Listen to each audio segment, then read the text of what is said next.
So before we start, well, could you kindly introduce yourself a little bit, yourself and your institutes? Okay. Minji, could you kindly tell us a little bit about Centennial College? Sure. Good morning, everyone. So, Centennial College is located in Toronto, Canada. It's actually Ontario's first publicly funded college. So, we started off with a very few engineering programs, and currently we're hosting more than 200 full-time programs. And the number of this international students that we have annually is up to more than 13,000 international students. And we're currently recruiting from more than 150 countries from all over the world. So yeah, that's Centennial College. We're located in Eastern Toronto, in Scarborough. And yes, we're happy to have you here. Hope to see you in Toronto, Canada. Well, yeah, hopefully. Jason, could you kindly introduce yourself and your institution to us a little bit? Yes. Hello, everybody. My name is Dr. Jason Tannenbaum. I'm reaching you from New York. Monroe College is, we have a campus in New York City and one in the suburb to the north. And we have about 1,000 international students, so about a seventh of our entire population is international. And so we're excited to be part of this event. And I was able to meet some really interesting young folks yesterday, and I'm looking forward to another day today. Thank you, Jason. By the way, you look so stylish. Oh, well, I must tell. Thank you so much. Giovanni, could you kindly tell us a little bit about your institution? Hello, everyone. I am Ketavan, and I have my colleague over here, also Ketavan. So we are two Ketavan. We represent the university, which is called the Ilia State University, located in Georgia. It is a flagship public research and comprehensive higher education institution in Georgia, South Caucasia. We focus on the programs such as business, engineering, and medicine. We've been established in 2006 as a merger of 6 different institutions. They are having a long history and a diverse institutional profile. So, yeah, here we are. Thank you, Ketama. And actually, I would like to ask, what is it like being a student in Georgia? Because, we know, all the most popular destinations, but, what could you offer to a student? What can they do in Georgia as a student? Okay, so Georgia is getting hub for international students because the location, which is in between of Asia and Europe, is quite interesting for international students. The second thing is that we really offer the affordable tuition fees, and the living expenses here in Georgia is really affordable for international students. And one of the most important things is that they like staying here because Tbilisi itself, the capital city of Georgia, is a really multicultural place. We have lots of cultural representatives over here, the diverse environment at the university and in the country in general. It's getting really interesting for international students to taste what it looks like to study in Georgia. And I guess Georgia is quite welcoming in terms of hosting international students as well. In terms of for example, getting visa to come to Georgia is not so difficult. Staying here after the graduation is also possible for some terms of conditions and terms. And yeah, that's quite interesting and attractive for international students, I guess. So Thank you, Keto. And actually, like affordable living conditions and a beautiful country. So probably we are going to hear Georgia more in the future as well. Yeah, like having all 4 seasons and, for example, going to summer for swimming and skiing at the same time is interesting, really. So you can go to mountains at the same time for the seaside as well as. So yeah, that's quite interesting. And nightlife in Tbilisi is quite vibrant, to be honest. And in terms of living as a student, is definitely really affordable. So that's really attractive. Thank you. Thanks a lot, Ketamam. Thank you, Jason. too. So as an experienced person in overseas education sector, I would like to ask you first. So what is the advantage of studying abroad? What would you think?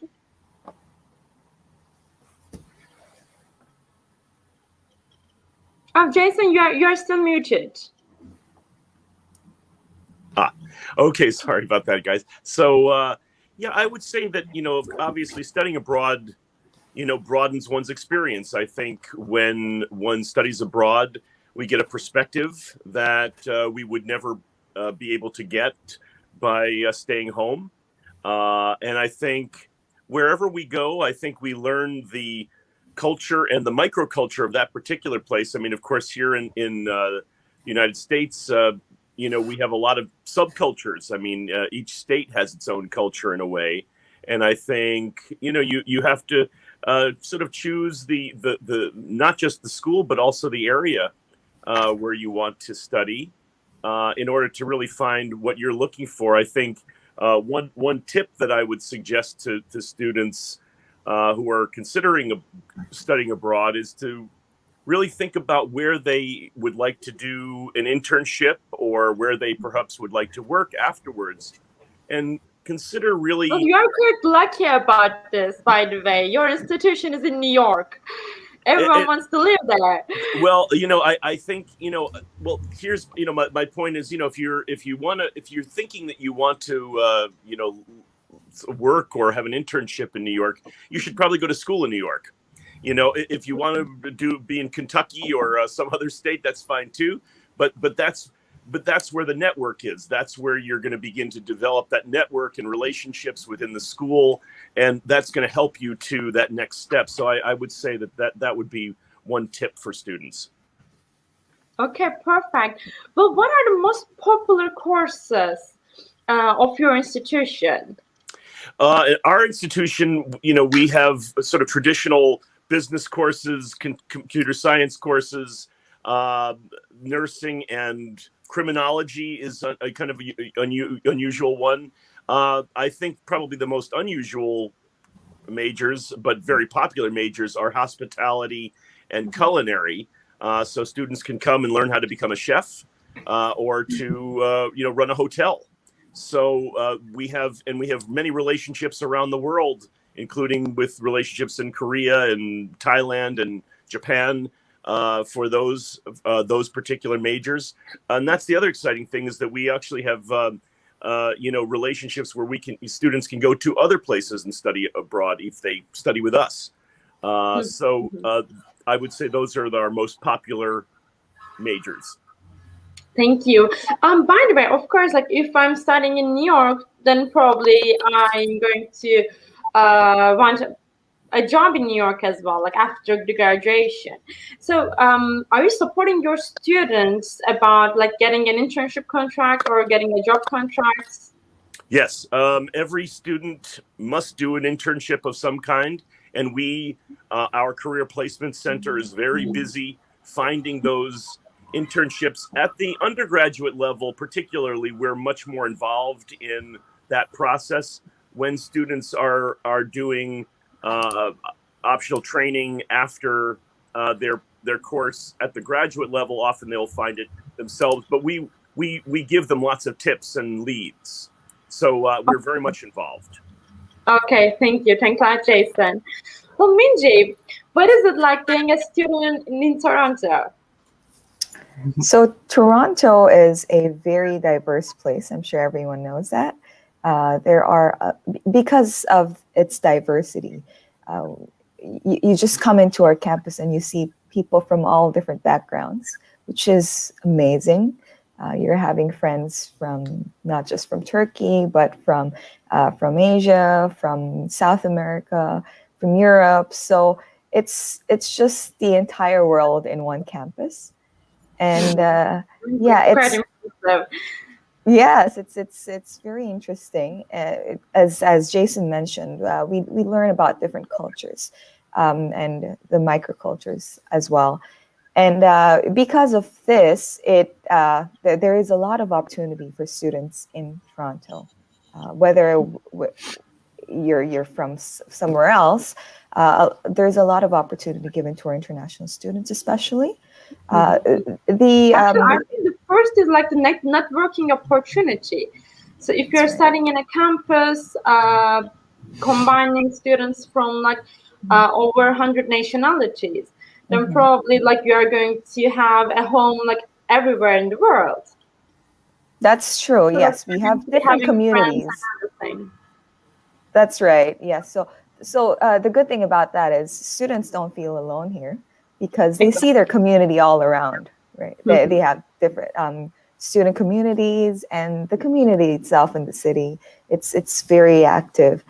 And yeah, as Jason mentioned, we also have the co-op and internship options for international students. We also have the global experience portion that's funded by the international education as well. So usually there are not a lot of scholarships or international, global experience opportunities for international students. Our college, we do a lot of funding to our international students. We send them out for global internship programs, and this is not really meant to be for domestic, but it was really meant to be for international students to have that experience gained, not only Canadian experience, but them coming to Canada. It doesn't end here. They go to other places, so that would definitely broaden their perspective, and this would actually give them a lot of opportunities, chances. And some of them, there are actually a lot of students who come to Canada, but they actually apply to something way different from what they had back home.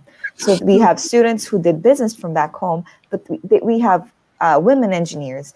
So they did business, now they're engineers. So it's a totally different story. But they were very successful. Not just the college, but also the place, the environment here is very friendly. So, but how do you support your students about their orientation process and adapting the culture process? Because they're coming to Centennial College to study, but like as far as I know, like you have many co-op programs and internship programs, so like they're adapting the culture quite easily. So, how do you support your students in that method? That's right. So our international education, I believe we're known to be the largest across entire Canada. So we have more than 80 plus dedicated staff members, and they are divided into regions. For myself, I'm currently in charge of the Southeast Asia and the Middle East region. So we have staff members for different countries and regions. So students, before the students even arrive, the person who actually speaks that language will be with that student. So we'll be helping them from admissions up till they settle in their program. So we have Okay, so is it possible for me to find a Turkish-speaking tutor in Centennial College?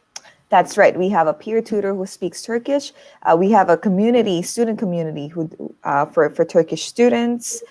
And we have not only myself, but my colleagues who's supporting the Turkish students in admissions part. And we also have the international student advisors who do the visa-related issues. And there are also program-specific orientations that will happen during the first few weeks of the start of the school. And also, like, I'd like to talk more about the internship and the work opportunities, because like most of the students are actually choosing the colleges in Canada for like the co-op programs and also like the post-study work permits. So could you kind of tell us a little bit about this process, like how they are finding their internships, how they are finding their co-op opportunities? Yes, definitely. So the co-op and internship. So it's typically all the students they have to have an internship, a Canadian experience when they come to our college. So it's just a matter of the wordings, I guess. So if the student goes to co-op, so these are for engineering and business related programs. It is it's a full-time job and it's paid it's by the law. So the students are going out for a full-time job, and they're actually before they go out for co-op, they have a semester wherein they could prepare, and there is actually a HR coordinator that helps them to prepare their resume, their cover letter, to find a job hunting. So these things, they're prepared and they have to find a job, and they will be going out for 2 semesters, 3 semesters. So it's not just about having 1 semester of experience, but it could expand to up to 1 year. So that makes them very professional. And for the internship, it's usually for these hospitality programs or community health related programs. So in this internship, it's not a full-time job like the co-op, but it's just part of the course wherein they go out for part-time. This is not fully paid. It would depend on the program. But this is a mandate, where co-op is not a mandatory. It's an option for the students. If they would like to graduate without, I decided not to go to co-op because I wanted to shorten my period of study, then that's fine. But internship is a mandatory part. So they would have to go out and complete that internship portion. So once they do that co-op and internship, this would definitely give them more opportunities when it comes to their securing their full-time job after their college, after the entire course. So once they do a 1-year program in our college, they are eligible for the 1-year postgraduate work permit in Canada. If they did something more than 2 years, then they're eligible for 3 years postgraduate work permit in Canada. I also want to stress out that during this COVID, the Canadian government is very open to international students still. And just yesterday, they've announced that they will be accepting more immigrants, and the barriers will be lower. The traditional way would be 2 years or 3 years of studies and 1 year of work. Then they could maybe apply for permanent residency. Right now, it's going to be more easier for international students to apply. Let's say, for example, the new policy that they announced yesterday was if the student had graduated recently from a recognized institution, then they could apply. Or if the student had been working in this sector, in a health-related sector, then they could apply for permanent residency. So there are a lot of opportunities for students, not just in Centennial College, but even after their studies here in Toronto. Actually, I have one last question about this, and then I want to ask this question to the other institutions as well. What is the percentage of the students who receives a permanent contract, like work contract, after their internships? Like, you are arranging their internships, okay, but like, what is the percentage of the students who keep that and then actually convert that internship to a work placement?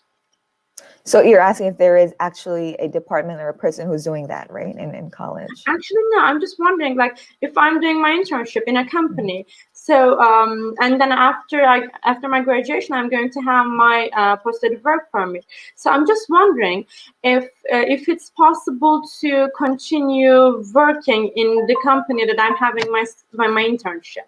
Oh, yeah, definitely. So they could not be a full-time worker while they study. It's by the law, yeah.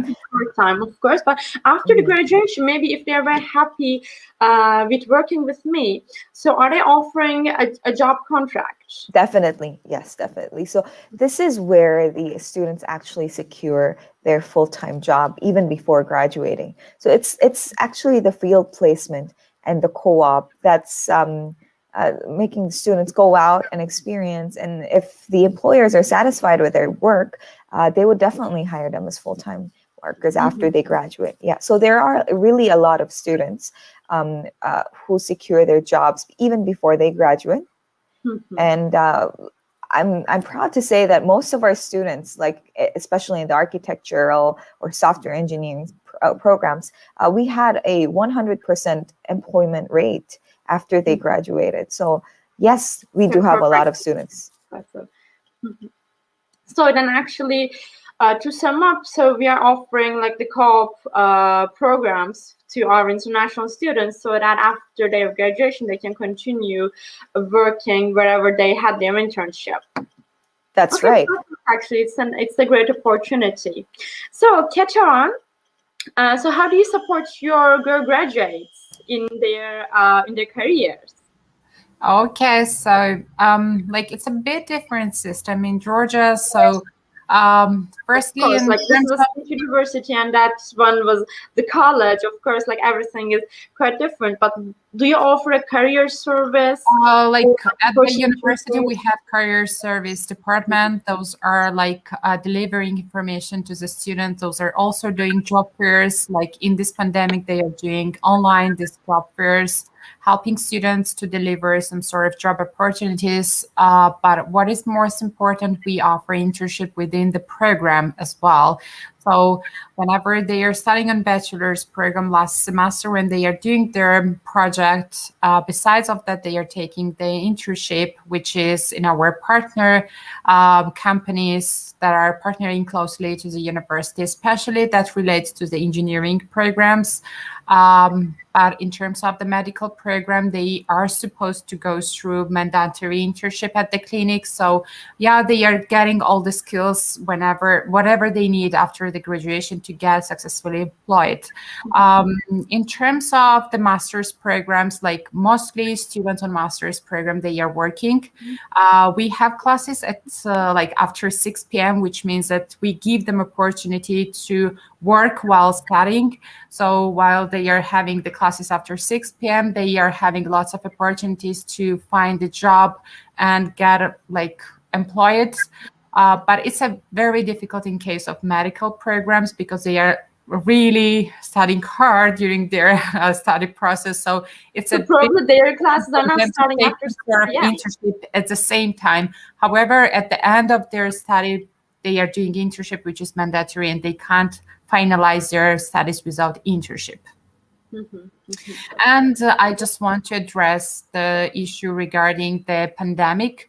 We really closely support international students with the government to manage their arrival in Georgia back in order to attend their classes, which is mandatory to attend. For example, like there are lab classes, clinicals, preclinical classes that are like impossible to study online. So our government is helping us to bring our students with some sort of terms and conditions. And then we're helping individually assist all of the students to like go to quarantine, finish the quarantine, then to come to the university with all the safety regulations. So yeah, that is what we are doing at the moment.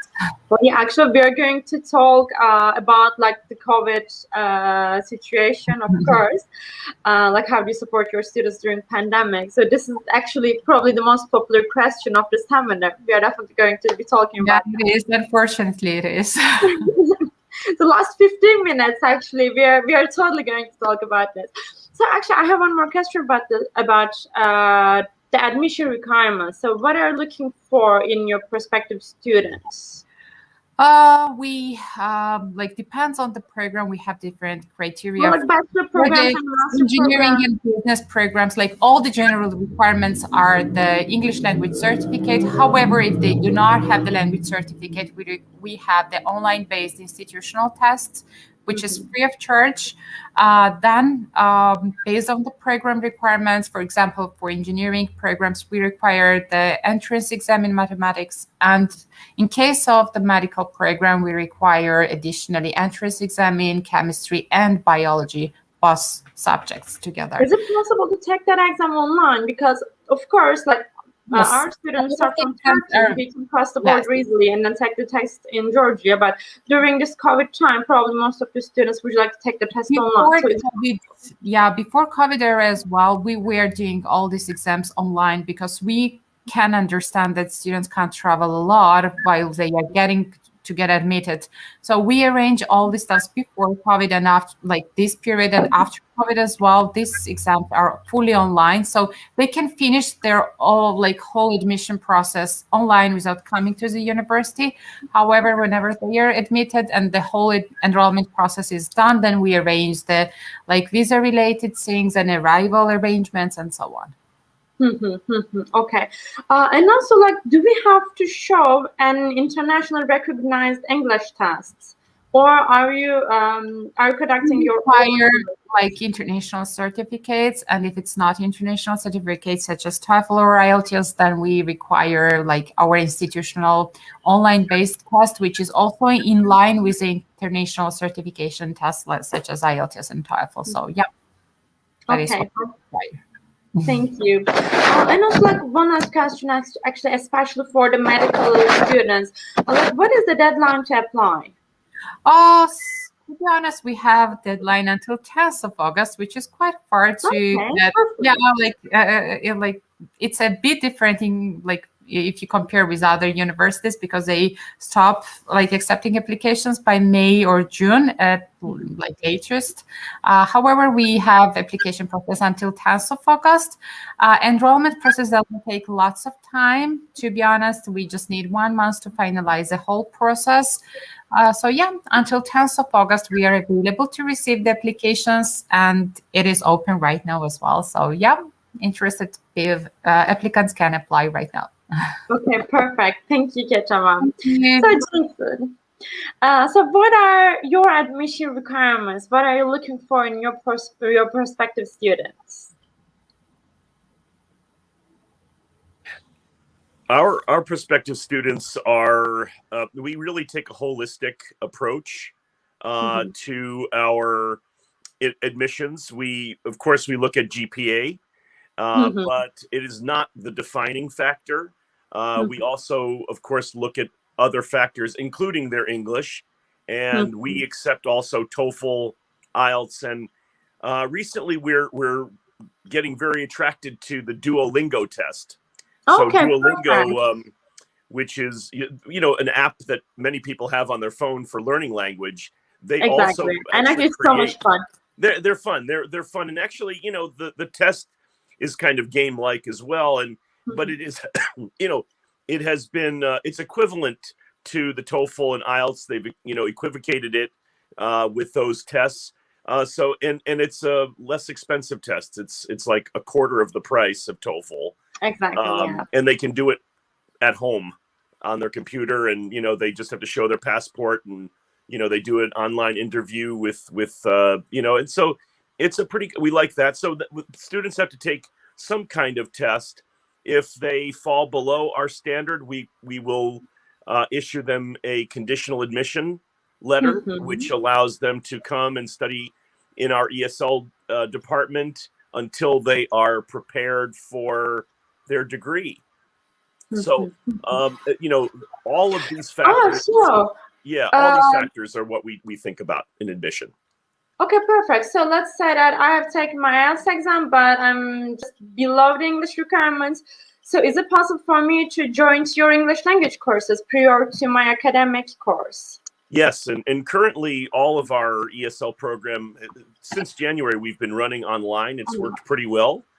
We even have students studying from Korea and China. It's 8 o'clock in the morning for us and 8 o'clock in the evening for them, but and they sometimes study until late into the night. But of course, most of our students are only doing ESL, so they've basically rearranged their life schedule for that. And it's a 12-week intensive program where they're learning not just about English; they're learning other academic skills such as research, how to prepare and deliver a presentation, how to do group work. In my doctoral study, I studied Asian students studying at American colleges, and found that group work, which is very prevalent in America, is one of the most challenging aspects for a lot of students to deal with. So we actually do lots of dry runs where we are actually showing them how to actually participate, how to take leadership, these type of skills beyond just ESL. Mhm. Actually, so it is not required, of course, to participate to the English language courses, but recommended, I guess, because they're not just learning English, they are learning skills that they are going to need in their academic courses. Well, exactly. And, I certainly, I understand everybody's, need to save and cost and this kind of thing. Actually, our ESL program is actually also very inexpensive compared to what it is on. Actually, even our on-site is pretty inexpensive, but online very, very inexpensive. Mhm. And we do suggest, even for folks who kind of are just at about or even above the recommended, let's say TOEFL level, we suggest it to them. We don't make them do it, but we say, look, here, this is going to help you build your not just your language, but your confidence in the classroom. Exactly, yes.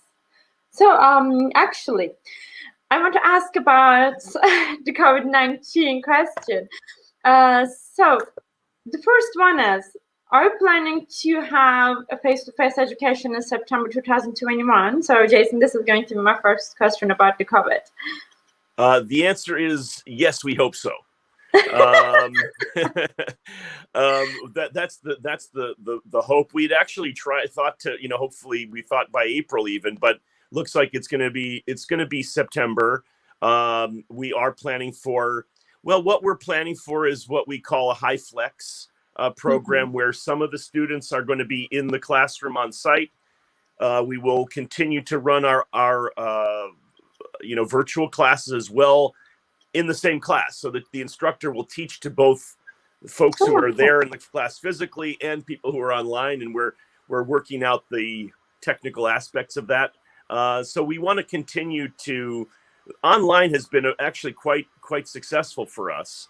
Actually, yes, I just want to ask about that too. Like, after the COVID, are you still planning to continue teaching online, or like offering this as an option to the students? Yeah, many of our majors, including business and computer science, can be done completely online, and they can be done even after COVID online. Obviously, so actually, you were well prepared before COVID already. Yes, and they can even, and in fact, they can even do all of their education online, and then come for the last 2 semesters, and then they're still eligible for their internship. So they can do almost everything online, and then they can come, and do an internship. So we want to. Yes, I just want to ask more questions about this. So this is actually a great opportunity, because I can continue working here, but I can study at the same time. But after that, I can just create this job here. I'm not, of course, talking about myself, but like a student can create his job and then move to the US and then start the internship, right? That's great. Well, they have to study 2 semesters on the campus to be eligible for that. So 1 year. We have trimesters, so it's okay then. Usually like a spring and summer, and then in the fall they're eligible. Okay, perfect. Yeah. Okay, actually, that's a great opportunity. It is. We're really trying to make it flexible and helpful for the students. Thank you, Jason. Probably this is going to take our students, our audience's attention. Thank you. Minji, so are you planning to go back to the face-to-face education in September 2021? Yes, I hope so. The same answer for everyone. Yeah, I wish we could control this, but Of course. Ontario, the province of Ontario just went to another lockdown yesterday, and what was even there was a stay-at-home order by the government. So at this point, if it's going to be the same as what we're having right now, I think we're not so much hopeful.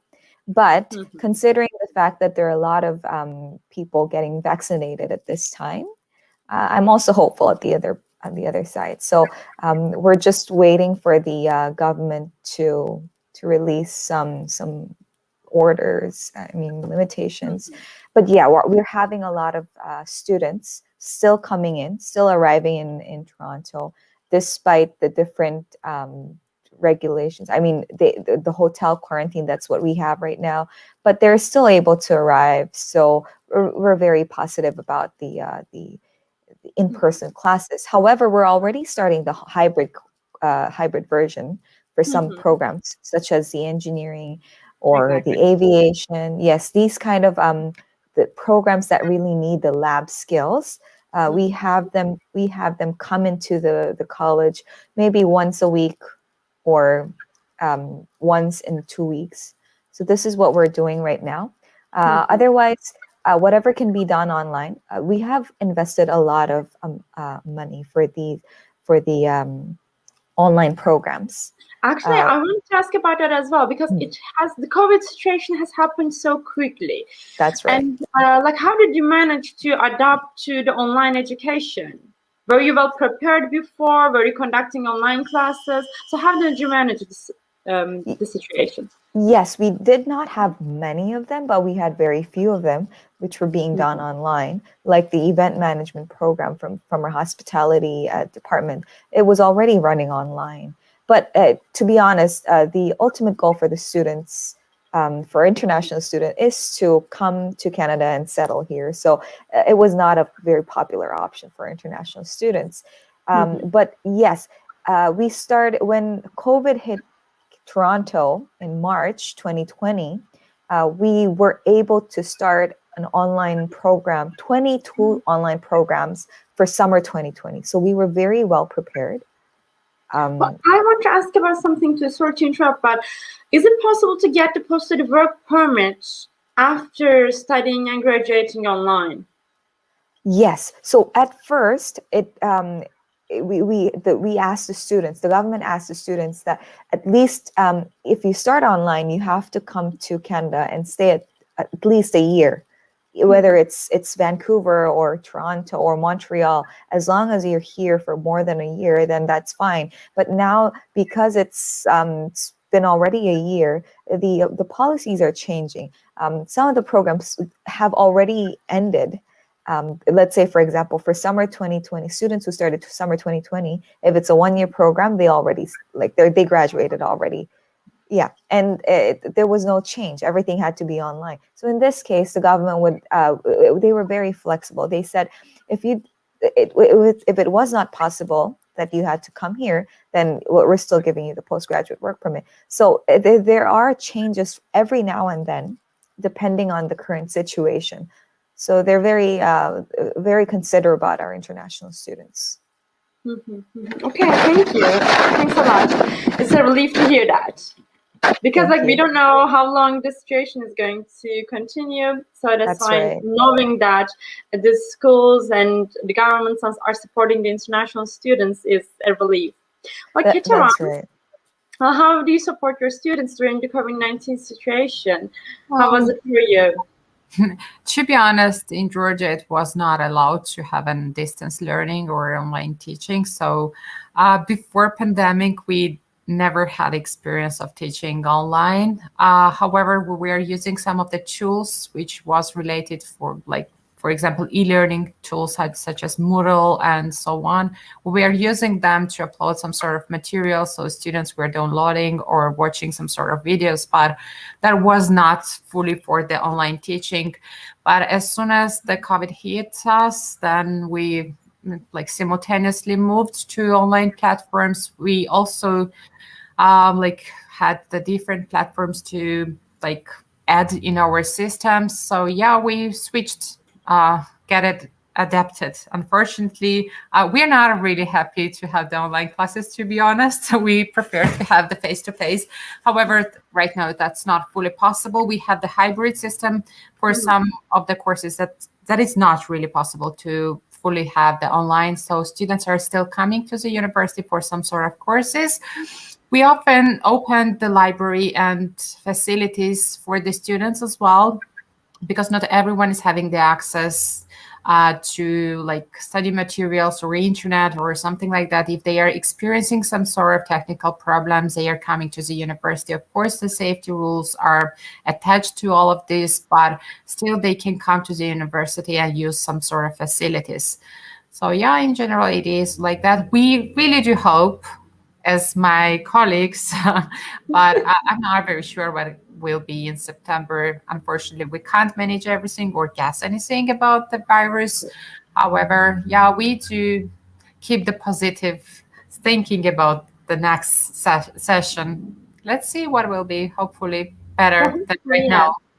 So if it's going to be online in September, do you think that you're prepared for this? Because we don't know what is going to happen. Unfortunately, we cannot. Like right now, like the general courses that doesn't need to come to the universities are fully implemented online. So everything is switched to online teaching. So there is not any problem in terms of from the technical point of view, and the platforms are fully working. So this is available. However, like as I mentioned, for some courses that is not really possible to fully have the online classes. That is our main concern, especially for the medical and engineering programs, which we are very much like focused on at the moment.